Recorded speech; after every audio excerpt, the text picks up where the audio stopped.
বিসমিল্লাহির রহমানির রহিম। আসসালামু আলাইকুম। এই হলো আমাদের গার্ডেনে, দেখেন নানা নাতিনে কলা গাছ লাগাচ্ছে। আমেরিকাতে বসে কলা গাছ লাগাইতেছে। ইনশাল্লাহ এই গাছের ফল কলা ধরে সবার জন্য দাওয়াত থাকলে সবাই মিলে খাবো। আমেরিকাতে বসে কলা গাছে কলা খাবো ইনশাল্লাহ। দেখেন এই তো আমাদের কাছে কলা গাছে কলা অলমোস্ট চলে আসছে।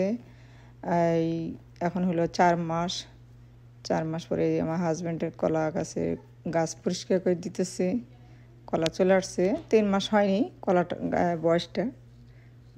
গাছের বয়স হলো 4 মাস, তারপরে হলো কলা আসছে।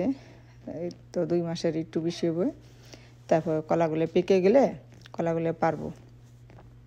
এখন আজকে আমার হাজব্যান্ডের কলা গাছটা পরিষ্কার করে দিতেছে।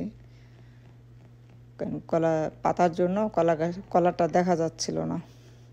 সাইডে গাছগুলো পরিষ্কার করে দেওয়া হইতেছে। আলহামদুলিল্লাহ,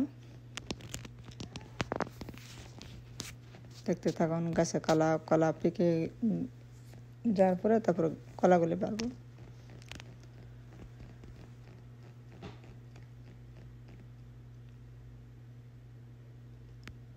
এই হলো কলা।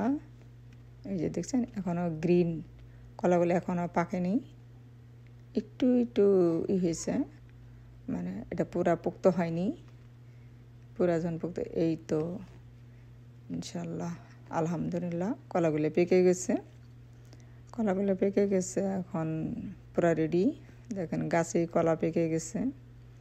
কিন্তু আমি আর আগে গাছে পাকা কলা পেঁপে পাকা দেখছি, কিন্তু কলা গাছেই পেকে থাকে আমি এটা দেখিনি কখনো। এই দেখলাম, তাও আমেরিকাতে নিজে হাতে কলা গাছ লাগাইয়া নিজের গার্ডেনে কলা পেকে আছে। এখন কলাগুলো আজকে আমরা পেরে ফেলবো। ওই দেখেন কলাগুলো কি সুন্দর পেকে ফেটে গেছে। আমি অলমোস্ট আরও 2টা কলা ফেলে দিয়েছি, মানে আমি দেখিনি পাতার জন্য। কলাগুলো পেকে একদম শুকাই গেছিল, খেয়াল করিনি, পাতার জন্য ঢাকা ছিল। পরে এই পাতাগুলো পরিষ্কার করার পরে দেখতেছি যে কলাগুলা পেকে আছে। আজকে কলাগুলা পেরে ফেলবো আলহামদুলিল্লাহ। নিজের গার্ডেনে নিজে হাতে কলা লাগানো। এই গাছটা লাগানো হচ্ছিল আমার হাজব্যান্ডে আর আমার নাতি একসাথে গাছটা লাগানো হচ্ছিল। সেই কলাটা একদম কমপ্লিট। আজকে কলাটা আমরা পারবো পেরে, তারপর ইনশাল্লাহ আলহামদুলিল্লাহ।